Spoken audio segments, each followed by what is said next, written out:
Welcome back to Beyond Selling. I'm your host, Saryendra, and today we are diving into something that's quietly reshaping every organization out there and every leadership conversations happening right now. We are talking about Gen Z, the generation that grew up with a smartphone in one hand, and why does it matter on the tip of their tongues? And to talk about this, we have Priya. Priya is a seasoned L&D leader with nearly 2 decades of experience. She is an NLP practitioner, MBTI and DISC behavioral tool certified and a coach, bringing a strong behavioral lens to how individuals and leaders learn, grow, and perform. She started her career in the travel and aviation industry, where even at 30,000 feet, the focus was deeply human: customer experience, frontline readiness, and real time decision making. That's where she first understood the true impact of learning, not as training, but as something that shapes behavior in the moments that matter. Over time, she moved into the B2B SaaS space, where she now leads learning for a global workforce across tech and non-tech teams, focusing on building teams and skills that directly have business growth impact, while also leading AI fluency initiatives to prepare teams for a tech-first future. What makes her perspective especially interesting is her extensive work with Gen Z talent and global leaders, giving her a front row view into how learning, leadership, and workforce place expectations are evolving. So, Priya, welcome to the show. Thank you, Aryendra. And like I said, it's a little unreal for me, but I'm so happy that we are able to collaborate in this way. It's a pleasure. Okay, Priya. So before we even start talking about strategy, let's challenge the assumptions because most leadership problem starts there. So my first question to you is, what is the biggest misconception that senior leaders carry about Gen Z employees that quietly derails the team dynamics? Yeah, so Aryendra, I believe it could happen to anyone, not necessarily like senior leaders. But let's try this out. I want you to imagine one Gen Z that you know of, typically between the age of 14 to 29. Now, this Gen Z could be someone at your work, somebody who you know in your personal life. And if I ask you now, what is that one thing that the Gen Z should do more of? It could be anything. It could be maybe be more dependable, maybe be more calm. What do you think the Gen Z should do more of? In my opinion, I would say take more ownership. Now, I want to flip this a bit, Aryendra. And if I ask you, what if they don't need to be more of something? What if we believe that they are the way they are and they're just like this, right? Because most times what we see across multiple generations is every generation feels that the next generation is misaligned. But the fact is that they are not misaligned, they are just misread. So in the 1960s, a senior leader was quoted saying that these young employees, they lack ownership. They want things to be done very fast. Now, this happened to the boomers, the millennials, and is now happening to the Gen Z. So every generation really is feeling that the next generation is misaligned. But it's just about how we accommodate with them, how we really not label them, but lead them. Yeah, I think I really like the perspective of yours that it's from misaligned to misread. And I agree to it. It's probably the mindset shift that most leaders need before anything else. So true. So, Priya, as we are already talking about leaders misreading Gen Z, now what is happening on the flip side is Gen Z isn't really staying quiet about it. They are posting about it, and Gen Zs have grown up with radical transparency. So they would post things on social media, public reviews, open discourse, and many other platforms. Now, how does that shape their expectations of leadership? And are most SaaS leaders really prepared for that level of scrutiny? So you're right. Gen Z grown up in a world where information has been very instant, openly shared, whether it's social media or Glassdoor or even sometimes open Slack conversations. So nothing is really hidden anymore in today's time. I also believe that a SaaS context, we have a bit of an advantage because most SaaS companies are more or less built in the last 15 to 20 years.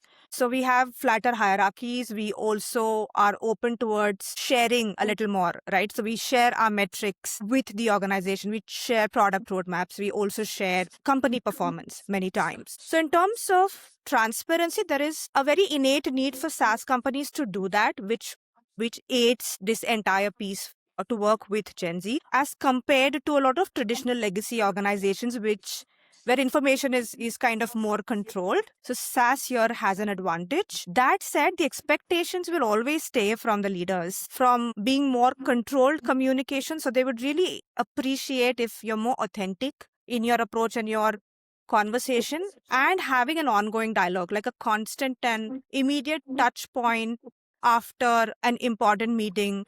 Some follow-up communication is something that they would really appreciate. So ongoing dialogue will probably be one expectation from this generation, which will definitely come from leadership. Great. And I really like that perspective of controlled communications to authentic dialogues. And that's not just a cultural shift. I think that's a leadership skill that needs to be actively built. Now, this brings us to the next question that every people manager in a high growth environment is wrestling with. Purpose or paycheck is the phrase we hear often. But in a high growth SaaS environment where performance pressure is relentless, how do you actually bridge the tension between business urgency and Gen Z's need for a meaningful work? Yeah, so I feel like the statement can be a little dynamic. Like sometimes it could be vice versa. It could be paycheck over purpose for some people, which is okay. That said, I believe that it's important to show the why behind every business goal for Gen Z to believe that they're able to do meaningful work. So how their work is really impacting the larger business goals is something they want to really see and experience. Also, feeling a sense of progress that I am also able to do more as I'm growing within the organization. And also not just feeling like some kind of like an execution engine. The other piece, what really would make that shift for a Gen Z in terms of this VUCA world that we're really in, is to be able to build agency. So getting their buy-in and having them involved in decision making, whether it is the smallest of things that you're doing within the team, but involving them in activities, getting their buy-in, getting their opinion, and then shaping some of the interventions that you're doing is something that will also really work. So can I sum it up to say agency over execution, like give them a seat at a table and suddenly the purpose finds itself? So Priya, till now we discussed about understanding the Gen Z mindset at work. Now let's pivot to reimagining L&D for a generation that googles everything. And about this generation, we say that if the mindset is the foundation, then learning architecture is where it either holds or falls apart. Traditional L&D was built around structured programs and annual cycles, while Gen Z learns in sprints, be it YouTube, Gemini, ChatGPT, Claude, and so many other tools and micro content is available out there. And how have you fundamentally redesigned the learning architecture to stay relevant to this cohort? Yeah, so it's a great question. And learning, I believe, has really evolved so much in the last few years in the way learning has been perceived and consumed. The new age teams today don't really rely on day-long workshops to happen. They are literally the ones who like learning loops, something that is consumable really, really fast. So micro learning content. They also believe in self-paced learning, right? Something that will enable them to learn at their own pace. So, the entire perception of having those long drawn interventions of 6 days, sometimes, right, long ones, are now replaced by a lot of bite-sized modules and learning nuggets. We used to use a lot of heavy decks, right? About like 65 odd slides in some of the decks, and like I feel like, oh my god, what were we really doing? But that's now kind of moved on to really very appreciatively moving into using AI tools for even presentation building, which is very crisp, concise. So that's again a great change that's come into learning. Feedback is more instant now. We don't have to really wait at the end of the program to do something. So if you're also really training people, example, on giving demos, the AI tool will now immediately give you a feedback after your demo of how you did. So you really don't have to wait long. So it's really speed, right, over the long drawn processes that we used to do earlier. That's the big shift in learning that we're seeing. Application-based training is something that's really taken most precedence, because we're really now saying, hey, even if I'm investing 1 hour of learning time, am I really doing a learning loop where you are learning a concept, applying it on the job, getting feedback, improving it, and then repeating the process, right? So it's as simple as that. So learning loops are really popular now as a part of any training intervention. So short training nuggets, learning loops is people like, and that partnered with a lot of one-on-one coaching where you're also really understanding what's happening. So fundamentally, I feel like the entire redesigning of training interventions has happened in the last couple of years, is what I believe. And I agree to that. I really like that point when you said that, back in the day, we used to make like 60 slides and all. And now, even I wonder, I'm like, what were we really doing? And the new tools for presentations and all, be it Gamma or ChatGPT or any of the tools, I think it has made our life much more easier.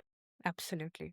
Now that we are on the topic of, redefining or redesigning the format of learning, uh, and if the format has to change, so does how do we measure whether any of it actually worked. So my question to you is, Gen Z craves skill building, but resists anything that feels like a checkbook exercise. Now, what does a meaningful, high impact L&D look like for them? And how do you measure its ROI in a way that resonates with the CISO? Yeah, so you're right. Anything check mark is an absolute no-no.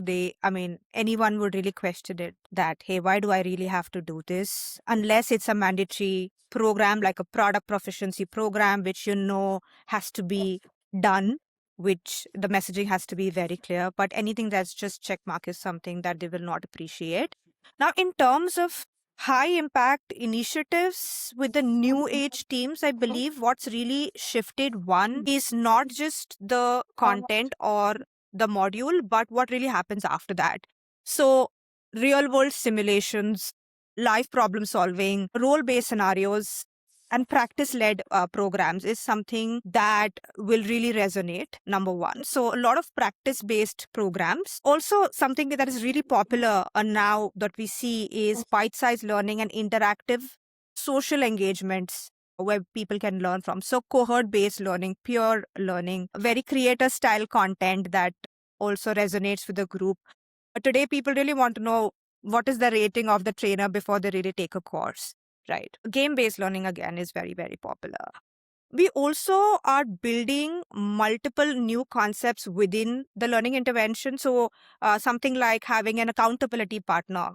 In sales, it's very commonly called, it's called buddy system. But in a training program, the accountability partner largely is checking in with them. They are also checking in if the action plan is moving forward. So there's a lot of coordination that's happening between them, and it's sometimes a little more intentional and built as a part of the program. We also use the concept called as speed networking, one of our women-led initiative. And that also was so popular, which was like really meeting as many people as possible in limited time. So these were short interactions, but hey, like I met someone in a short time. So really building in some of these aspects, right, is important. On the part of measuring the ROI that resonates with the leadership, I feel one constant urge that I've had with all enablers, people who we work with as learning partners, also had these conversations in multiple L&D forums, right? To not be afraid to take a business metric as an OKR or a KPI for yourself, right? And that's the only way you can show your contribution to business. And sometimes I also really urge that these could be larger KPIs and not just like completion rates or feedback percentages, right? The most basic ones. But can you take impact to business? And for example, when you really do a negotiation skills program for a sales team, the end goal is to really make a change in the win rate. Now, while I understand that you may not be the only factor that would have contributed to the win rate, but if I take that as a metric for myself, what I also do is build my program to aid it and in a constant loop.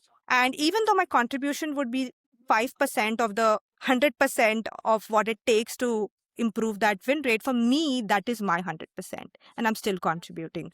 So take that as a metric for your success, right? I feel like as enablers, a lot of times people shy away from this and they should not do that. And I think that's really nice input, I would say. So you're saying taking a business metric as your OKR, and I would say that's how L&D stops being a cost center and starts being a growth lever. Yeah.